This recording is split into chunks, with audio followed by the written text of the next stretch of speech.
Henry, what time did you go to bed last night? 2:30 in the morning.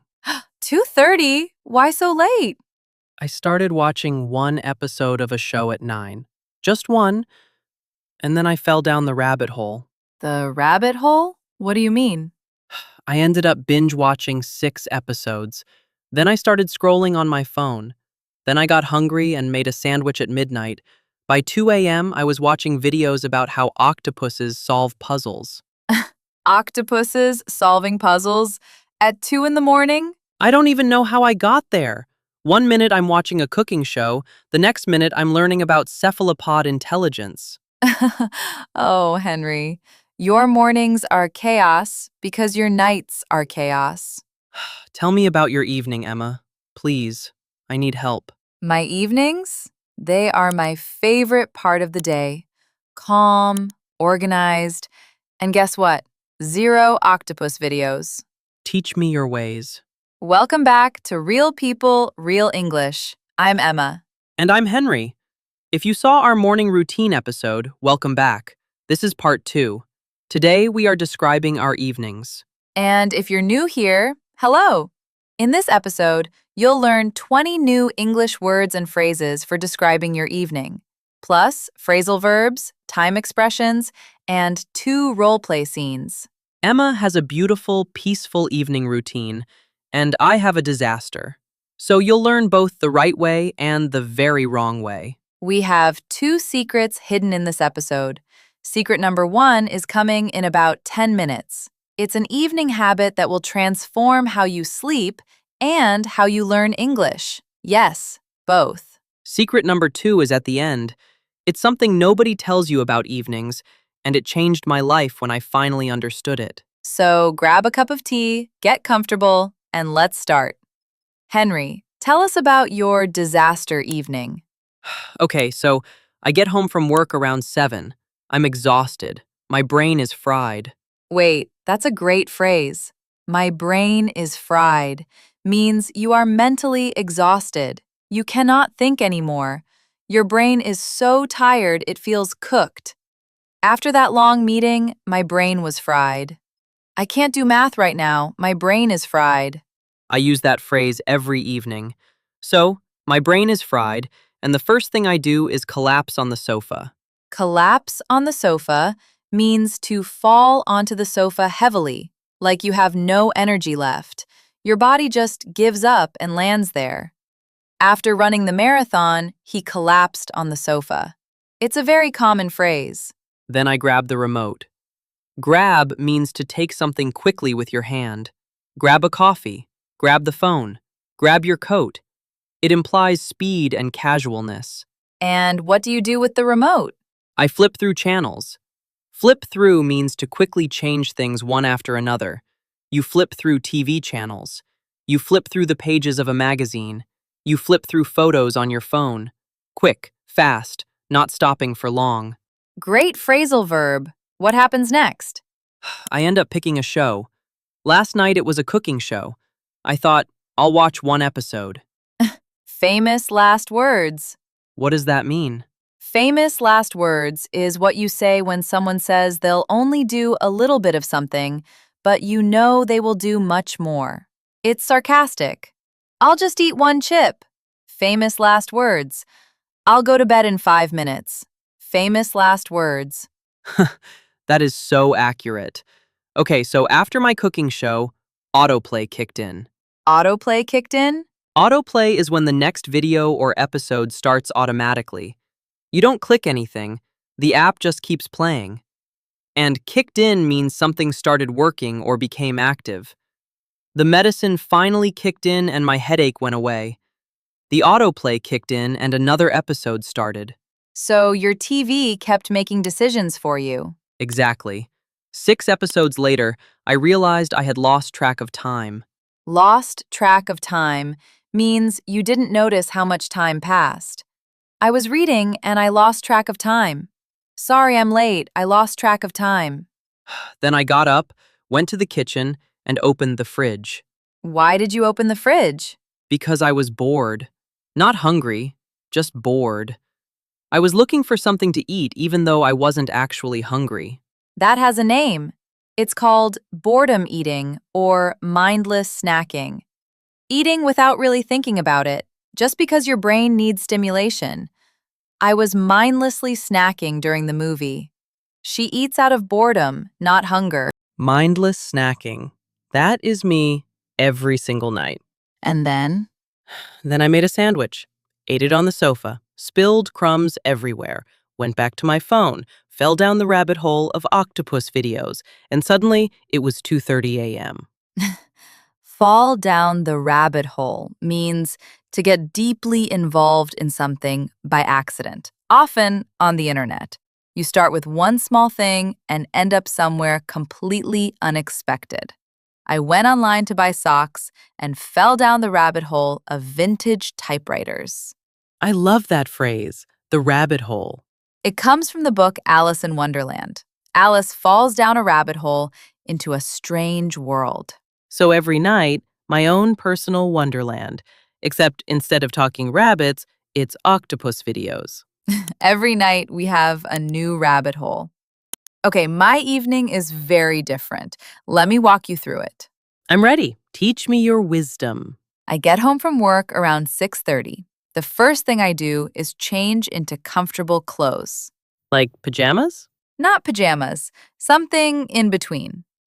I change into my loungewear.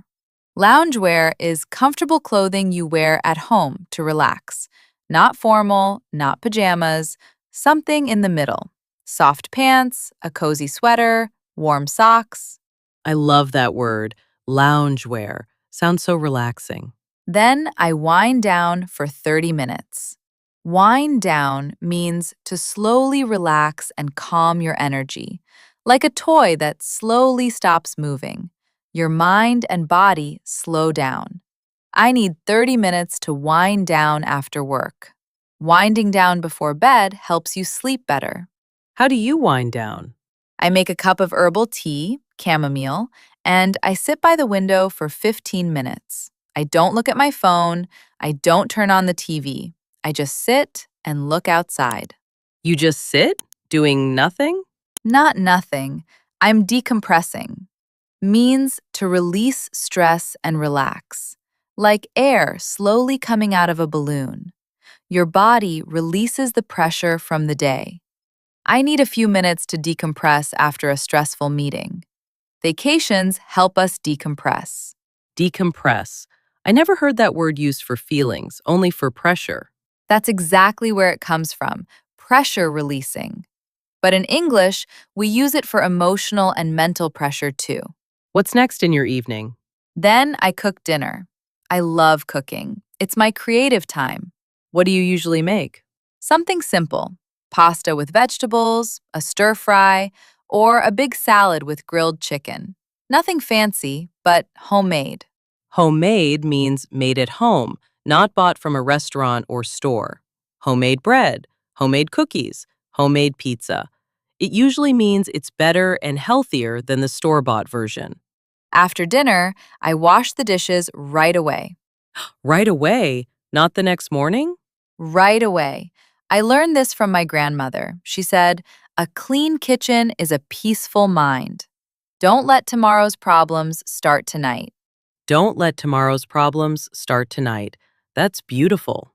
Then I have about an hour of free time before bed. I use that time for reading, journaling, or sometimes a gentle yoga session. Journaling? What's that? Journaling means writing in a journal or diary, writing down your thoughts, feelings, or experiences from the day. I journal every night before bed. Journaling helps me process my emotions. I never journaled. My thoughts just stay in my head, fighting with each other. That's why I write them down. On paper, thoughts become less scary, less powerful. They just sit there quietly. Thoughts on paper are just words. In your head, they're monsters. That's deep, Henry, and very true. Okay, everyone, let's take a quick break and play a game. Our phrasal verb challenge returns. Emma describes the meaning. I say the phrasal verb. Ready, everyone? Play along at home. Ready, Henry? Ready. When you fall heavily onto a sofa because you're exhausted. Collapse on the sofa. When you quickly change TV channels one after another. Flip through channels. When something starts working or becomes active. Kicked in. When you don't notice how much time has passed. Lost track of time. When you get deeply involved in something online by accident. Fell down the rabbit hole. When you slowly relax your energy before bed. Wind down. When you release stress and emotional pressure. Decompress. 7 phrasal verbs and expressions. Perfect. Listeners, pause the video right now and try to say all 7 from memory. We'll wait. Did you get them? If yes, you're amazing. If not, re-watch this section. That's how learning works. Okay, Emma, I think we're ready for secret number 1. You're right. I promised a habit that transforms both your sleep and your English learning. I'm dying to know.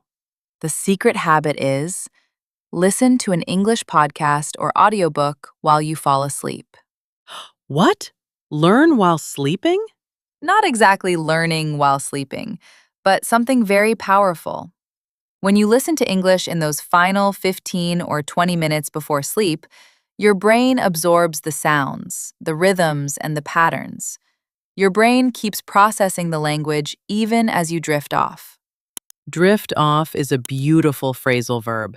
It means to slowly fall asleep. I drifted off during the movie.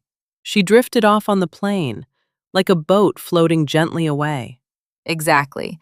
So, as you drift off to the sound of natural English conversation, your brain is still working, still listening, still learning patterns. And it helps you sleep because you're not scrolling on your phone. Yes, that's the second benefit. You stop scrolling. You stop checking social media. You stop thinking about work tomorrow. Your mind focuses on the words. Your body relaxes. You sleep better. So pick a podcast like ours, play it at low volume, close your eyes, and let it become the soundtrack of your sleep. Exactly. And here's the bonus.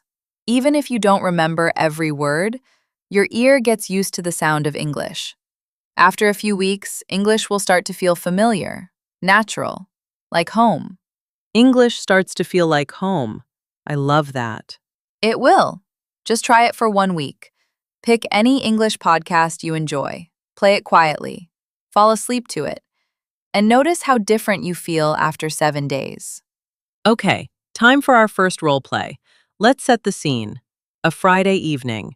2 old friends meeting at one friend's apartment for a casual dinner. Emma, you're the host. I'm the guest. I love this. Let's do it. Henry, come in. It's so good to see you.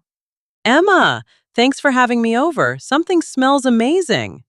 Thanks for having me over is the standard polite phrase when someone invites you to their home. Having me over means inviting you as a guest. Remember it as one phrase. What's cooking? I threw together a pasta dish, nothing fancy. Threw together is a great casual phrase. It means to make something quickly without too much planning. I threw together a salad for lunch. He threw together a presentation in 20 minutes. It sounds humble and casual, even when the food is great. Make yourself at home. There's wine on the counter. Glasses in the cupboard. Make yourself at home is what a host says to make a guest feel comfortable. It means act like this is your own home. Relax. Feel free. Come in, make yourself at home. So, how was your week? Oh, it was a rough one. A rough week means a difficult or tough week.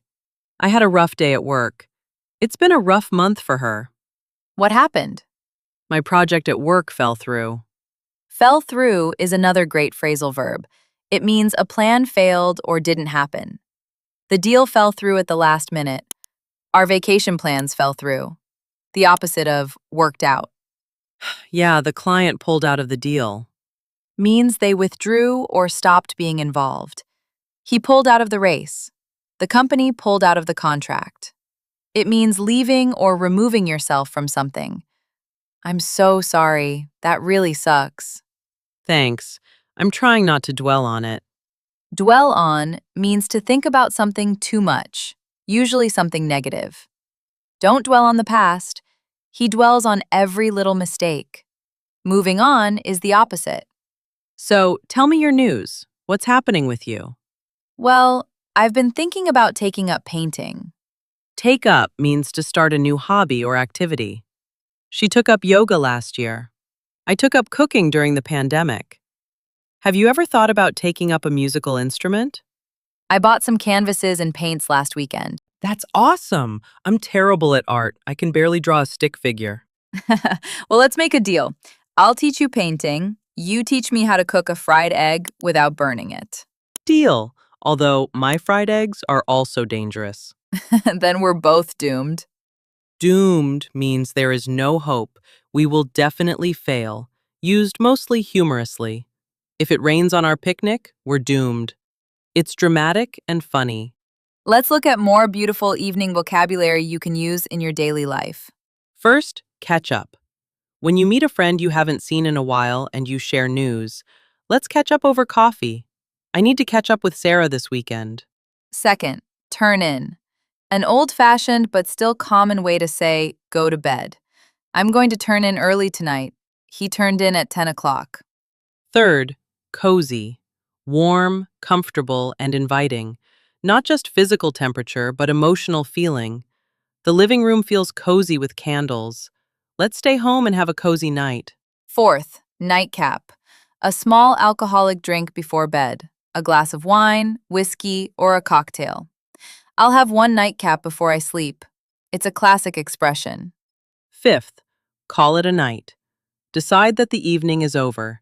Time to stop and go home or go to bed. I'm tired. Let's call it a night. We called it a night around 11. Sixth, hit the hay. A casual, fun way to say, go to bed. Hay is the dry grass that animals sleep on in a barn, so it's like saying, I'm going to my bed of hay. I'm going to hit the hay. Good night. I love hit the hay. It's so casual. Seventh, tuck in. When you go to bed and pull the covers around you. Parents also tuck in their children. Mom tucked me in every night as a child. I'm going to tuck in early. Eighth, toss and turn. When you can't sleep well and keep moving in bed. I tossed and turned all night. She tossed and turned for hours before falling asleep. And sleep on it. To wait until tomorrow before making a decision. I don't know if I should take the job. Let me sleep on it.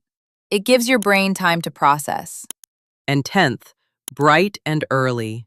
Very early in the morning, used to describe tomorrow. I'll see you bright and early tomorrow. The flight leaves bright and early at 6 a.m. 10 more useful evening and sleep-related words. Okay, our second role play, a very relatable one. Evening phone call with your mom. Oh, this is perfect. Every adult child has this conversation. Let me be the child. Emma, you're the mom. Hi, Mom. Hi, honey. How was your day? It was okay. A little stressful. Oh no, what happened?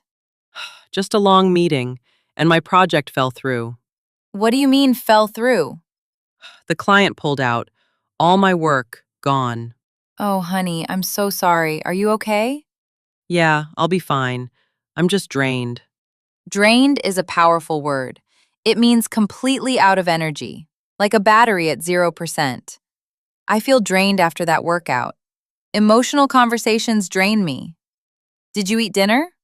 Not really. I just had a sandwich. Henry, you need a proper dinner. Vegetables, protein.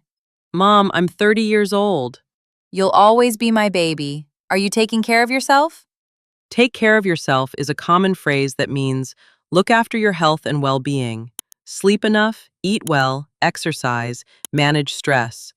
Take care of yourself is also a warm way to end a conversation. Yeah, Mom, I'm trying. Go eat something, okay? And get some rest. I will, Mom. Oh, before I forget, your sister's birthday is next Saturday. I totally forgot. Totally forgot is very natural everyday English. I totally forgot my keys. I totally forgot to reply to her email. Stronger than just forgot. What should I get her? Sleep on it. Think about what she likes. Call her and catch up. She misses you. I will. I'll call her tomorrow. Good boy. Get some rest now. I love you. Love you too, Mom. Good night. Good night, honey. Sweet dreams. Let's learn some casual evening time expressions. First, early in the evening or late in the evening. Simple and clear. I usually call my mom early in the evening. Second, at the crack of dawn is for morning, but the evening version is at the end of the day. You can use it literally or figuratively. Literally, I call her at the end of the day. Figuratively, at the end of the day, family matters most. Third, the wee hours. This means the very early hours of the morning, like 1 a.m., 2 a.m., 3 a.m. I was up until the wee hours working on the project. Fourth, after hours. Outside of normal working hours. The store is closed, but I can come in after hours. He worked after hours to finish the report. Fifth, turn in for the night. Similar to call it a night. Time to stop and sleep. I'm going to turn in for the night. See you tomorrow. Sixth, burning the midnight oil. Working very late into the night, usually for school or work. Very classic expression. She was burning the midnight oil to finish her essay. Emma, I was burning the midnight oil last night, but for octopus videos. That is not burning the midnight oil. That is just procrastinating. Procrastinating means delaying tasks you should be doing. Instead of doing the important thing, you do something else. Stop procrastinating and write your essay. I procrastinate by cleaning my room instead of studying. And procrastination is the enemy of a peaceful evening. Okay, the final secret of the episode. I'm ready. Give it to us. The final secret is this: your evening creates your tomorrow. What do you mean? Think about it. A messy, chaotic evening creates a messy, chaotic morning. You stay up too late, so you wake up tired. You leave dishes in the sink, so you wake up to a messy kitchen. You don't prepare your clothes, so you waste time looking for something to wear. Oh, wow. That's the connection. Your evening is not the end of today. It is the beginning of tomorrow. That completely changes everything. I always saw my evening as free time after a long day. But it's really preparation time for the next day. 10 minutes of evening preparation can save you 1 hour of morning chaos. Like what? Simple things. Lay out your clothes for tomorrow. Pack your lunch. Tidy up the kitchen. Put your phone on the charger away from your bed. Plan one thing you want to do tomorrow morning. So if I do those 5 small things tonight, tomorrow morning will be calmer. Exactly. And over time, calm evenings create calm mornings. Calm mornings create calm days. Calm days become a calm life. That's beautiful, Emma. Calm evenings create a calm life. It's the secret nobody talks about, but it works. I promise. All right, let's recap all the gorgeous vocabulary from this episode. First, my brain is fried, mentally exhausted, cannot think anymore. Second, collapse on the sofa. Fall onto the sofa heavily with no energy. Third, flip through. Quickly change things like channels or pages. Fourth, kicked in. Started working or became active. Fifth, lost track of time. Didn't notice how much time passed. Sixth, fall down the rabbit hole. Get deeply involved in something online by accident. Seventh, mindless snacking. Eating without being hungry, out of boredom. Eighth, loungewear. Comfortable clothes worn at home to relax. Ninth, wind down. Slowly relax your energy before bed. 10th, decompress. Release stress and mental pressure. 11th, homemade. Made at home, not bought from a store. 12th, journaling. Writing your thoughts and feelings in a journal. 13th, drift off. Slowly fall asleep. 14th, drained. Completely out of energy, like a dead battery. 15th, catch up. Share news with a friend you haven't seen. 16th, hit the hay, a casual way to say go to bed. 17th, call it a night. Decide the evening is over. 18th, toss and turn, unable to sleep, moving around in bed. 19th, sleep on it. Wait until tomorrow before deciding. And 20th, burning the midnight oil, working very late into the night. 20 words, 7 phrasal verbs in our speed round, 2 role play scenes. This was another massive episode. This was such a peaceful episode, Emma. I feel like I just had a whole therapy session. I hope our listeners feel the same way. Calm, inspired, and ready to transform their evenings. Now, friends, if you are still with us, please comment the word evening. Evening. Evening. And we have a question for you. What does your evening routine look like? Are you peaceful like me? Chaotic like Henry? Something in between? Describe it in English in the comments. Even just 2 sentences is powerful practice. And don't forget the homework. Tonight, try one thing from this episode. Wind down without your phone. Do 10 minutes of preparation for tomorrow. Or listen to an English podcast as you drift off to sleep. Before we go, please subscribe to Real People, Real English. Hit that subscribe button and turn on the notification bell. If this episode helped you, give it a big thumbs up. And share it with a friend who stays up too late watching octopus videos. Or any videos. Thank you for choosing to end your day with us. You are taking care of your mind, your sleep, and your English, all at the same time. That is powerful. Yes, your evening creates your tomorrow. Let's create beautiful tomorrows together. Until next time, I'm Emma. And I'm Henry. See you in the next episode of Real People, Real English. Good night, everyone. Sweet dreams.